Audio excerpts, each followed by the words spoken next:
Olá, meus irmãos, sejam bem-vindos ao canal para o estudo de mais um item de O Livro dos Médiuns. Nós estamos na primeira parte, em noções preliminares, no capítulo 3 do método. No estudo anterior, nós lemos o item 19 e hoje vamos estudar o item 23. O Espírito Meramês não comenta todos os itens, mas isso não prejudica em nada o nosso estudo e o entendimento de O Livro dos Médiuns. Vamos à questão de número 23. Apenas por não deixar de mencioná-la, falaremos de uma quarta categoria, a que chamaremos incrédulos por interesse ou de má fé. Os que a compõem sabem muito bem o que devem pensar do Espiritismo, mas ostensivamente o condenam por motivos de interesse pessoal. Não há o que dizer deles, como não há com eles o que fazer. O puro materialista tem para o seu engano a escusa da boa-fé. Possível será desenganá-lo, provando-se-lhe o erro em que labora. No outro, há uma determinação assentada, contra a qual todos os argumentos irão chocar-se em vão. O tempo se encarregará de lhe abrir os olhos e de lhe mostrar, quiçá à custa própria, onde estavam seus verdadeiros interesses, porquanto, não podendo impedir que a verdade se expanda, ele será arrastado pela torrente, bem como os interesses que julgava salvaguardar. Vejamos então o que diz Meramês. Cabe-nos falar sobre a lei que a tudo impulsiona para a frente, que se chama progresso e que sempre se encontra em conexão com a ordem. Acompanhando o progresso, a mediunidade avança, clareando-se-lhe cada vez mais e aprimorando-se em todos os rumos, para melhor revelar as particularidades das leis universais. Através dela, os seres encarnados encontrarão os meios mais acertados de trabalhar, buscando no coração os sentimentos mais puros na fonte divina do amor. O materialista, hoje ou amanhã, entrará no desencanto das suas falsas afirmativas. Materialista é quem vive na matéria. Quando passar para outra escala da vida, pela força do progresso, já pensará de outra forma, por respirar em outra dimensão. A criança pensa de um modo, o jovem de outro, e o homem maduro, adulto, alcança diferentes meios de sentir a vida. A reencarnação nos leva sempre mais além. Cada vez que tomamos um corpo físico, vamos deixando para trás o que não mais nos convém viver nem pensar.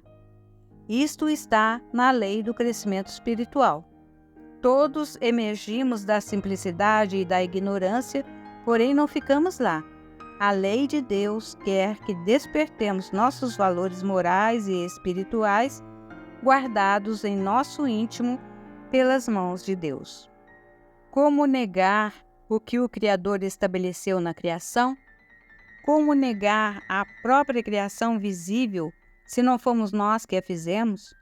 Como já falamos, os que negam são muitos. No entanto, eles vêm de um só rebanho, daquele que ainda não despertou os sentimentos de amor no coração.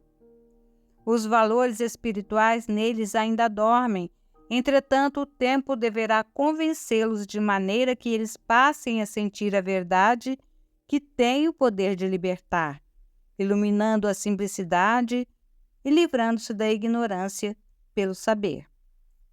A doutrina dos espíritos repousa sobre bases religiosas, guardando no seu seio uma abrangente filosofia de vida em proporções científicas sem par, porque estuda, pesquisa e sente os caminhos da vida na teoria e na vivência.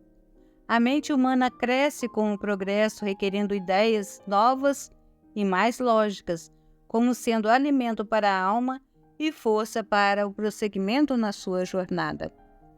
O Espiritismo a nenhuma ideologia combate, nem perde seu precioso tempo em desmerecer quem quer que seja, como outras atividades espiritualistas, mas dá-lhe seguimento, sustentando a existência de Deus, da alma e a comunicação da mesma com os homens.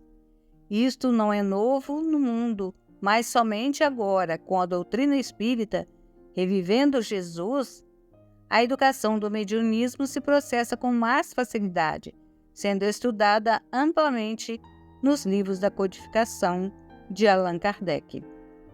Nós, os espíritos desencarnados, por ordem de Jesus, estamos difundindo essa doutrina, mesmo dentro das nossas limitações, para que os homens entendam o mestre dos mestres, passando a copiar a sua vida. Os que deixam a doutrina dos espíritos por sofrer decepções com algumas pessoas não estão compreendendo a missão do espiritismo. A doutrina dos espíritos não se encontra nas mãos das pessoas, nem sob a orientação de organizações espíritas, mas dos espíritos benfeitores que a dirigem em nome de Deus. Ela rompe barreiras e cresce em todos os rumos, educando e instruindo as criaturas por ser de origem divina. Para melhor compreender, observemos que quem a sustenta são as mensagens e os livros que vertem da espiritualidade superior a mudar a vida dos homens, mostrando a eles o Evangelho em espírito e verdade.